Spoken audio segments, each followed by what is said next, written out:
स्वतःचं भान हरवून पांडुरंगाचं नाव घ्यावं म्हणून डोक्यावर कपाळावर त्यांच्या आठवणीसाठी बुक्का लावला जातो. आपण उगाच लावतो, दुसरे लावतात म्हणून लावा, लफडो नको. कधी मंदिरात गेल्याच्या गंमत बघा तुम्ही. मंदिरात गेला लोकांना बऱ्याच मूर्त्या असतात, तर तिकडे जिथे जिथे पाया पडत असतील ना तिथे तिथे लोक पाया पडतात. पाया पडताना त्यालाही कळत नाही, त्या मूर्तीला हा काय पडलाय आपल्यालाही कळत नाही. उगाच तुझं असं काहीतरी करतो. मंदिरात जाताना भरपूर मोठी लिस्ट असते. पांडुरंगा मी साडी चोळीचा निवास घेऊन आले विठू रखुमाईला, आणि एक साडी आहे, एक चोळी आहे, बांगड्या आहेत आणि अमुक आहे तमुक आहे, पेढ्याचा नैवेद्य अमुक आहे. आता नवस बघा, नवऱ्याचं कर्ज भेटलं पाहिजे.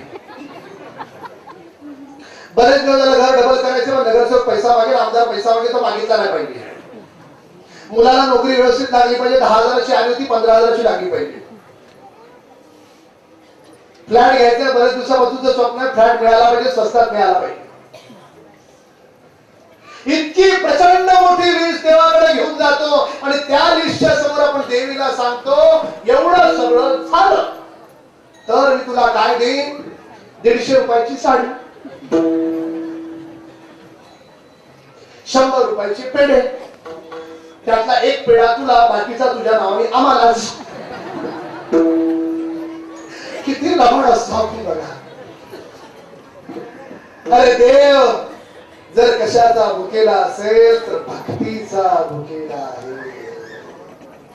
मी नेहमी सांगतो जर लक्ष्मी प्राप्त करायची असेल तर महालक्ष्मीच्या मंदिरात जाऊ नका. गेलात तरी हरकत नाही. तुमच्या आणि आमच्या श्रद्धेनं त्या महालक्ष्मीच्या दगडाच्या मूर्तीला सुद्धा देवी बनवलंय. पण खरी लक्ष्मी लग्नाच्या दिवशी लक्ष्मीच्या पावलानं आपल्या बायकोच्या रूपात आपल्या घरी आले. तिला आनंदी ठेवा, आपोआप पैसा येईल. खरं का खोटं? बायकाच्या जोरात म्हणा. साहेब म्हणायचे पण हे माझ्याकडे बघताय. मी मागे सांगत होती घरातून बाहेर पडताना बायकोकडे हळूच हसून बाहेर पडा.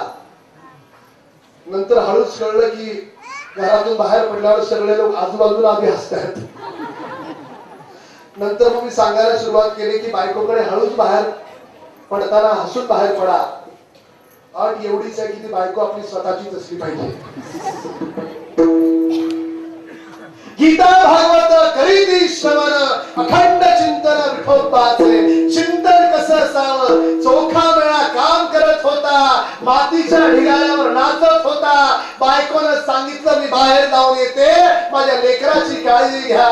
लेकरू रांगत होत, मातीच्या ढिगाऱ्यात आलं, तुडवलं, रक्तबंबाळ झालं, मृत्युमुखी पडलं. जेव्हा माय माऊली आली, माय माऊलीनं पाहिलं की आपल्या नवऱ्याच्या हातून त्या मुलाचा मृत्यू झालाय. गोरा कुंभाराला कळलं नाही.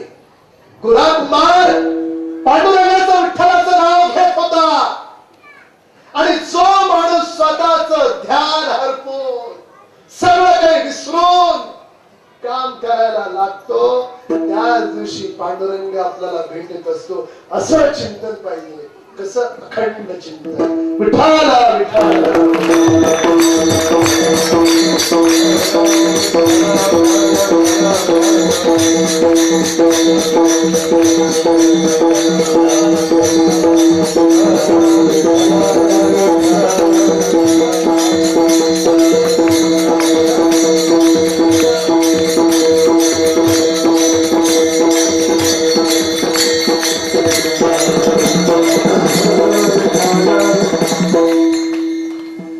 माणसाला आयुष्यात जप दररोज करावा. जप पर्यंत या सगळ्या गोष्टीचा नाश करण्याची ताकद जपामध्ये आहे.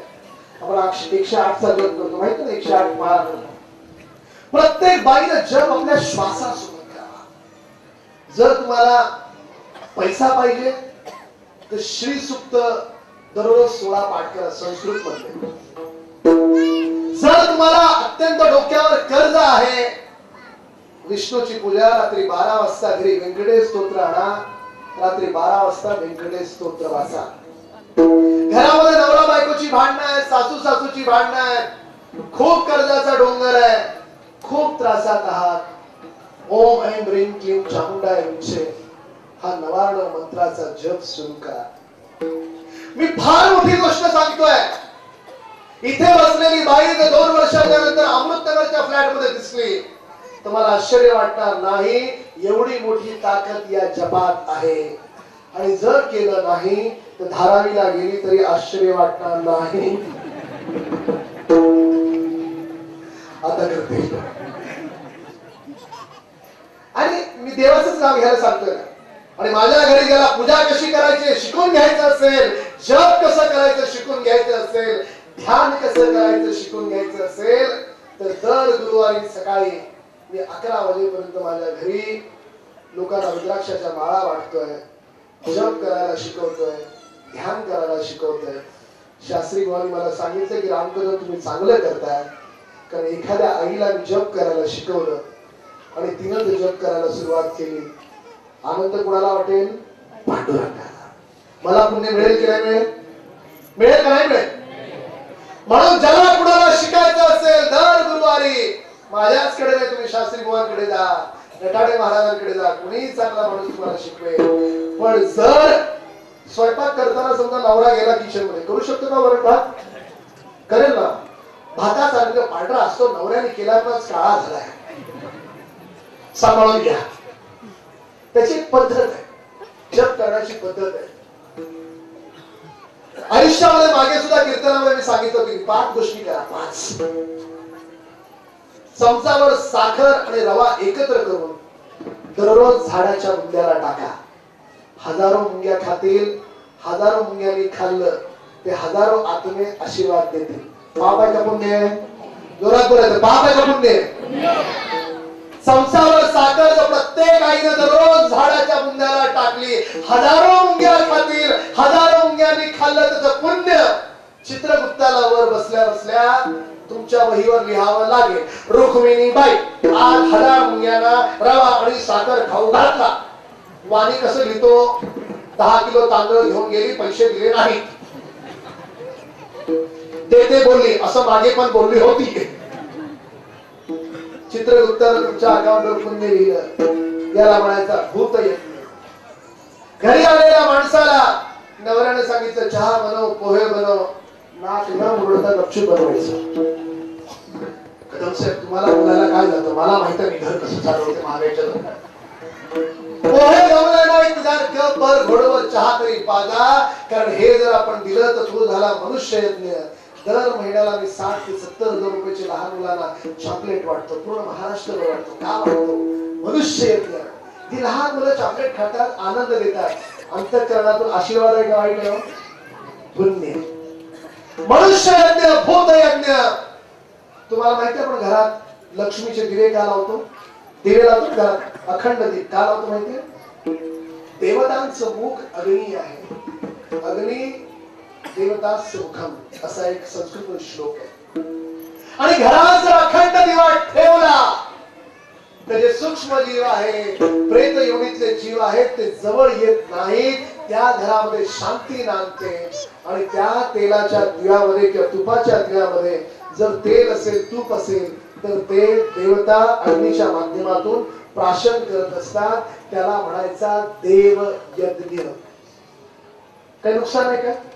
माझी आई मला आठवते की अजूनही घराच्या बाहेर संध्याकाळ झाली की सांज वेळ हे लक्ष्मीची घरात येण्याची वेळ आहे. त्याच्या आधी प्रत्येक आईनं बहिणीनं झाडू मारून लक्ष्मी येण्याची वाट पाहावी. 2 दिवे घराच्या बाहेर लावावे अशी प्रथा आहे. ते दिवे एवढ्यासाठी लावावे कारण ते दिवे म्हणजे देवतांचं अन्न आहे. आणि देवतांचं अन्न हे अग्नीच्या माध्यमातून प्राशन करतात. त्याला देवतांचा यज्ञ म्हणायचा. भूत यज्ञ झाला, मनुष्य यज्ञ झाला, देवतांचा यज्ञ झाला.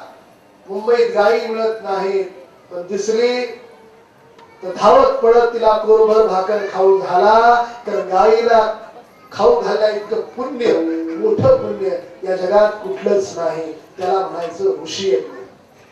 आणि 5वा शेवटचा यज्ञ आहे तो आपण कंजूस मारवाड्यासारखा करतो, पितृयज्ञ. पितृ अमावस्या आले की सगळे लोक कामाला धंद्याला लागतात. साहेब माझ्या वडिलांची आज पितृ अमावस्येचा वार आहे, मी येणार नाही कामाला. काय काय ठेवलंच वडिलांना? साहेब वडील टीचर्स आणि रॉयल चॅलेंज घ्यायचे. आणि दुसरं काय, कधी कधी मटण पण खायचे, ते पण सगळं ठेवलं होतं. कावळा उशिरा आला, नंतर शिवला, आता बरं आहे. अरे आपले आई वडील गेले असतील, आजी आजोबा गेले असतील, तर वर्षातून एकाच दिवशी तर पितृ अमावस्येला त्यांची आठवण करणार असो, ते सुद्धा ब्राह्मणाने सांगितलं म्हणून तर त्यांनी तुम्हाला काय आशीर्वाद द्यावे. जर खरं प्रेम असेल तर दररोज दुपारी 12 वाजता घरातल्या लक्ष्मीनं सासूसाठी, सासऱ्यासाठी, आईसाठी, वडिलांसाठी, ज्ञात अज्ञात सगळ्या मृतात्म्यांसाठी एक कोरभर भाकर काढा, घराच्या बाहेर कावळ्याला ठेवा. हा झाला पितृयज्ञ. चांगलं का वाईट? 5 गोष्टी करा. 6 महिन्याच्या नंतर मला येऊन भेटा. जेवढे जास्त पैसे येतील अर्धे मला येऊन द्या. त्याच्यात कंजूसपणा करू नका. कदम साहेब थोडं जरा सांभाळून घ्या. वाईट आहे का? पण आपण चांगल्या गोष्टी करायला उशीर करतो. मी सांगितलं शाहरुख खानचा एक नवीन पिक्चर रिलीज होणार आहे, त्याचे प्रीमियरचे पासेस मिळणार. किती लोकांना पाहिजे? सगळे हात वर करते. पण मी सांगितलं मी रुद्राक्षाची माळ घेणार आहे, जप करायला शिकवणार आहे. किती हात वर? कुणाचंच नाही. कारण पांडुरंगाचं चांगलं ऐकून घ्यायला आणि शिकायला सुद्धा मागच्या जन्माची पुण्याई लागते. ते सहजासहजी कुणाला मिळत नाही. विठ्ठल विठ्ठल